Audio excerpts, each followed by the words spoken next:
महत्त्वाची बातमी, यवतमाळमधील 49,000हून अधिक लाडक्या बहिणींच्या चौकशीचे आदेश देण्यात आले। 49,735 महिलांच्या खात्यामधील व्यवहार हे थांबवलेले आहेत। अनेक महिलांनी लाडकी बहीण योजनेचा गैरफायदा घेतल्याचा संशय आहे। अपात्र लाभार्थ्यांची गृह चौकशी होणार आहे।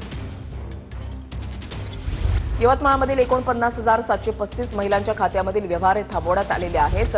रक्षाबंधनाच्या अगोदर भावाकडून बहिणीला भेट म्हणून सरकारकडून हप्ता जो आहे तो दिला जाणार होता, मात्र आता चौकशी सुद्धा होणार आहे। यवतमाळमधील 49,000हून अधिक लाडक्या बहिणींच्या चौकशीचे आदेश देण्यात आलेले आहेत।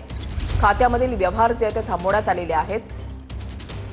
गैरफायदा जो आहे तो घेतला गेला या योजनेचा असा संशय सरकारला आहे, त्याच्यामुळे गृह चौकशी केली जाणार आहे या लाडक्या बहिणींची।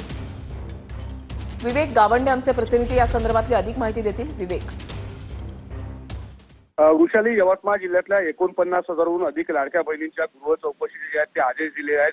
यामध्ये जर पाहिलं तर वयाची अट पार केल्याचा संशय जो आहे तो या तपास यंत्रणेला, त्यासोबतच एकाच कुटुंबातील 3 लाभार्थी असतील, या अनेक जे विषय आहेत ज्यांनी या संपूर्ण योजनेचा गैरफायदा घेतल्याचा संशय आहे। त्यामुळे अशा अपात्र लाभार्थ्यांची गृह चौकशी जी आहे ती हाती घेण्यात आलेली आहे। यामध्ये जिल्ह्यात एकूण 49,735 लाडक्या बहिणींचा समावेश आहे।